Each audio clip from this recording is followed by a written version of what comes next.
Hello বন্ধুরা, good morning. Welcome back to my channel Shantanu Moumita চ্যানেলে তোমাদের অনেক অনেক স্বাগত জানাই। আজকের ভিডিওটা সকাল থেকে শুরু করলাম, রবিবারের ভিডিও এটা, রবিবার সকালের। তো একদিন লেট করে পোস্ট হচ্ছে কারণ একটা ভিডিও জমেছিল।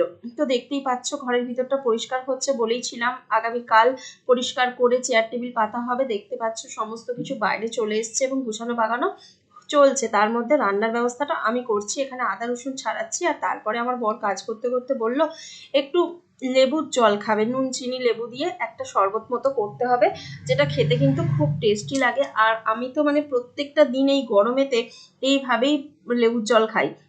তবে হ্যাঁ, একটু চিনি দিয়ে, আমি তো চিনি ছাড়া খেতে ভালোবাসি, কিন্তু নুন আর লেবু দিয়ে সেটা কিন্তু আরো মারাত্মক টেস্ট হয়। তোমরা যারা চিনি দাও করে দেখবে, চিনি ছাড়া ভালো লাগবে। কিন্তু আমার বর না চিনি ছাড়া খেতে পারে না, যার জন্য আমাকে চিনি দিতে হয়। একটু মিষ্টি হলে ওর আবার ভালো লাগে। দেখো এই গরমেও তৃপ্তি করে খাচ্ছে আর ঘেমে পুরো স্নান করে গেছে।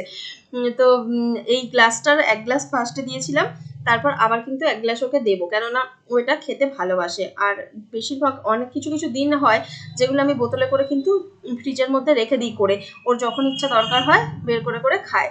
তো এটা খাওয়ার পর ওকে আমি আরেকবার দিলাম, বললাম আরেক গ্লাস দেবো। ও তো না করবে না, কেননা ও খেতে খুব ভালোবাসে, পছন্দও করে। আর এই গরমে কার না ভালো লাগে বলো, ফ্রিজের জল দিয়ে, ফ্রিজের জল বলতে একদম ডাইরেক্ট না, কিছুটা মিশিয়ে সুন্দর লাগে খেতে। আর মুখ চোখের অবস্থা দেখো, দেখলেই বুঝতে পারবে যেন একবারে কি অবস্থা হয়েছে।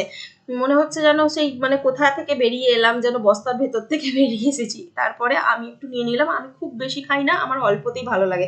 আমি যে খুব বেশি করে খাবো সেটা নয়। তো এই হচ্ছে ব্যাপার। তো আমি যতটা খাবার খেলাম, আমি এর থেকে বেশি আর খাবো না। তো এবার আমাকে রান্নার দিকে যেতে হবে, কিন্তু রান্নার দিকে গেলেও না খিদেও পাচ্ছে, কি খাবো সেটা ভাবছি। এই দেখো আলু পেঁয়াজ আদা রসুন টমেটো সব কাটা হয়ে গেছে রান্নার জন্য। এদিকে আমরা কি খাবো কি খাবো ভেবে ডিম টোস্ট করলাম, যেহেতু পাউরুটি ছিল, কোয়াটার পাউরুটি ছিল, ভাবলাম ডিম টোস্ট করি। তিনটে ছিল, একটা ও খাচ্ছে, একটা আমি খাচ্ছি। আর ও সস নেবে না বললো। আর সোনার জন্য একটা রেখেছি, ওকে বিকেলে করে দেবো, ও আঁকতে গেছে। আর এদিকে রান্না চাপিয়ে দিয়েছি, দেখতেই পেলে ভাত চাপানো হয়ে গেছে। কড়াই গরম করে তেলও দিয়ে দিয়েছি, তেল দিয়ে এবারে মাংসটা রান্না করব। মাংস রান্না তোমাদের সাথে কি বা শেয়ার করব। আর এই দেখো এখানে মশলাটাও বাটা হয়ে গেছে, আদা রসুন আর টমেটো একসাথে বেটে নিয়েছি। তো পেঁয়াজটা দেখো ভাজা করতে দিয়েছি, ভাত অলরেডি ফুটছে, কমিয়ে দিলাম। আর এখান থেকে সবকিছু সরিয়ে দিয়েছি। দেখেই বুঝতে পারছো যে সমস্ত কিছু সরানো হয়ে গেছে। আর এই শোকেসটা খালি বাইরে বের করতে বাকি আছে, এটাকে ভেতরে রাখবো না, ঘরের ভিতরে বাইরে বারান্দাতে বার করে দেবো। এই যে বার করা হয়েও গেছে। আর সমস্ত জামা কাপড় আগে বার করতে হয়েছিল, তো ও সমস্ত কিছু গুছিয়ে দিচ্ছে। আর এই দেখো এদিকে আমার মাংসটাও কিন্তু প্রায় কষানো চলছে, আর আমি ঢাকা দিয়ে দিয়ে কষাচ্ছিলাম। আর মাংস রান্নার রেসিপি আর শেয়ার করবো না, প্রচুর শেয়ার হয়ে গেছে। তো চলো, এদিকে শোকেসটা তো পুরো ফাঁকা, ও যেহেতু সমস্ত কিছু বার করে নিয়েছে, তো তারপরে ওই এক এক করে আবার সব গুছিয়ে রেখে দিচ্ছে আলমারির ভিতরে। তো আমি এই কাজটা করছি না, এটা ওকে দিয়ে করাচ্ছি। তারপর চলে এলো টেবিল চেয়ার সাজাতে, মানে টেবিলটা তো কেনা হয়েছিল, সাজানো হয়নি, ফিটিং করা হয়নি, তো সেইগুলো ও করতে এলো। তো মনে মনে ভাবছে যে আমাকে প্রথমে বলছিল তুই একটু হেল্প কর, আমি হেল্প করছিলাম, কিন্তু এটা আর হেল্প করার কিছু নেই, ওটা ও একাই পারবে। তো তাই আমি একটু বসে বসে ভিডিও করছিলাম। তো এই দেখো একটা টেবিল ফিটিং হয়ে গেছে, এভাবে দুটো টেবিল, তো দুটো টেবিল ফিটিং করা হয়ে যাবে। তো চলো এখন আমি দেখি রান্না কতদূর। তো রান্নাটাই দেখতে এলাম কতদূর হলো। রান্নাটা প্রায় হয়তো কমপ্লিটের দিকেই, আমি তো আর পরে ভয়েস দিচ্ছি মনে নেই। হ্যাঁ ফুটে গেছে, মানে প্রায় কমপ্লিটের দিকে। তাও আলুটা জন্য আমি একটু বেশিক্ষণ রাখবো, কেননা আমি ঢাকা দিয়ে মাংসটা অলরেডি সিদ্ধ করে ফেলেছি। আর আলুটা পরে দিয়েছিলাম, তো ভাজা আলু, আলু ভেজে তুলে রেখেছিলাম, তো সেটাকে পরে দিয়েছিলাম বলে হয়তো একটু সিদ্ধ করতে সময় লাগবে, সেই কারণে একটু পরেই নামাবো। তো দেখতেই পাচ্ছ তোমরা, মাংসটা খেতে কিন্তু মারাত্মক টেস্ট হয়েছিল। একটু পাতলা করে ঝোল করার চেষ্টা করেছিলাম, কিন্তু করলে কি হবে, মারাত্মক টেস্ট হয়েছিল। তো এখন আমি স্নান টান করতে যাব।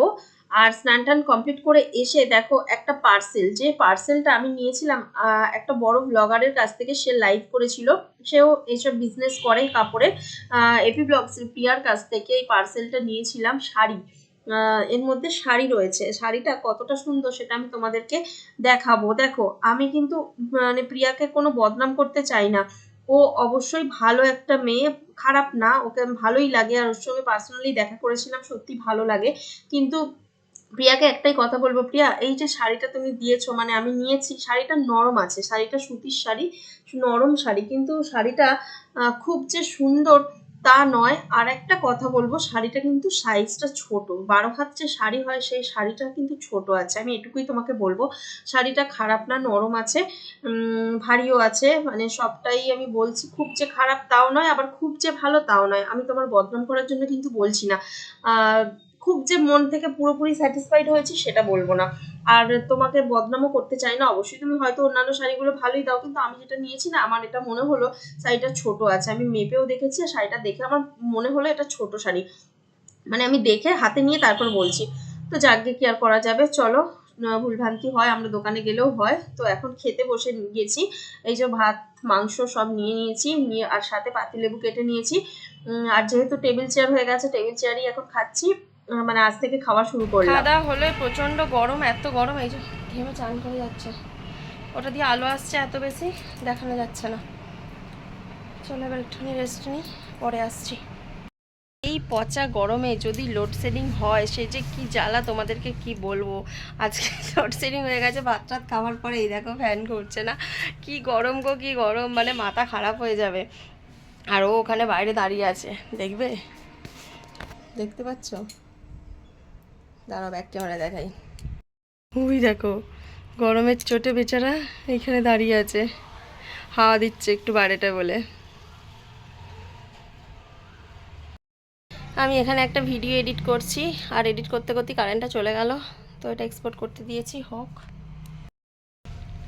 ওই দেখো, আমাদের শখের গাছের একটাই আম, ছোট্ট গাছের, ওকে তুলতে বললাম, ও তুললো। একটাই হয়েছে এবছর নতুন গাছ বসানো, ছোট্ট গাছ। এই দেখো আমটা, ও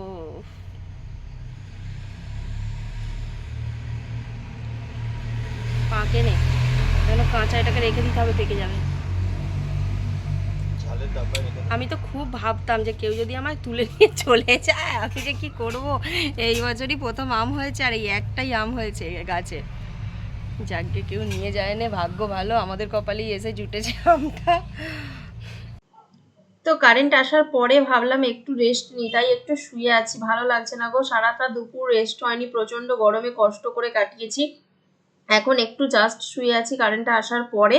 তো এখন একটু তারকেশ্বরের দিকে যাব, চাটা খেলাম, চাটা খেয়ে এখন বেরিয়ে পড়লাম একটু তারকেশ্বরে। ওর তো কিছু কাজ আছেই, ও যেমন টিকিট নিতে যাবে, টিকিট নেওয়া হয়ে গেলে আবার আমরা যাব মায়ের কিছু ওষুধ নিতে, অ্যাপেল ফার্মেসি থেকে মায়ের কিছু ওষুধ নিতে যাব। মায়ের ওষুধটা নেওয়া কমপ্লিট হয়ে গেলে আমরা যাব রামনগর হাটে। এখন স্কুটি নিয়ে বেরিয়েছিল, আবার স্কুটিটা রেখে ওর গাড়ি নিয়ে এসেছিলো, নিয়ে আমরা বেরিয়েছিলাম। তখন বেরিয়ে আমরা রামনগর হাটে, এটা হচ্ছে টিকিট আনতে এসেছি সেই জায়গাটা, তারপর রামনগর হাটে চলে এলাম। এই দেখো, এখানে এসে আমরা পর্দা নেব, মানে একটা পুরো রয়্যাল ব্লু কালারের পর্দা আমি খুঁজছিলাম আমাদের তারকেশ্বরে দোকানগুলোতে, কিন্তু রয়্যাল ব্লু কালারের এক কালারে পাচ্ছিলাম না, তার সাথে ঘিয়া সাদা এসব টাইপের এক ডিজাইন করা আছে। আমি পুরো এক কালারের এখানে এসে দেখতে পেয়েছিলাম, দেখতে পেয়ে খুব ভালো লাগলো, ভাবলাম না এখান থেকেই আমি নেব। তো সেটা নিয়ে বাড়ি এলাম, পরে তোমাদের সাথে শেয়ার করব। এসে দেখো, মাংসটা গরম করতে বসিয়ে দিয়েছি। মাংসটা ফ্রিজে রেখে গেছিলাম, প্রচন্ড গরম তো, যদি বাই চান্স খারাপ হয়ে যায় সেই ভয়ে ফ্রিজে ভরে রেখে গেছিলাম, বাইরে রাখার সাহসটা হয়নি। আর অতিরিক্ত গরম না, অতিরিক্ত গরম। তো চলো এখন গরম করে নিই মাংসটা, গরম করে নিয়ে আমরা খাওয়া দাওয়া করে নেব। এই দেখো, দেখতে পাচ্ছ মাংসটা কত সুন্দর এখনো পর্যন্ত রয়েছে। তো এটাকে গরম করে নিয়ে আর তারপর খেতে বসে পড়বো। আজকে ভিডিওটা আমি খুব একটা বেশি আর বড় করলাম না। এই দেখো, ভাতও রয়েছে, ভাতে জল দিয়ে দিলাম, এটা কালকে পান্তা ভাত হিসাবে খাওয়া যাবে। তো খাওয়া দাওয়া কমপ্লিট করে এবার শুতে চলে এসেছি। এই দেখো, স্ট্যান্ড ফ্যানটা লাগিয়ে আমরা শুই, কেননা উপরে ফ্যান চালালে গরম করে প্রচন্ড, অতটা ভালো লাগে না, তাই স্ট্যান্ড ফ্যান চালিয়ে নিলাম। চলো, মশারি খাটানো হয়ে গেছে। আজকের মতো ভিডিওটা এখানেই শেষ করছি। সবাই ভালো থেকো, সুস্থ থেকো।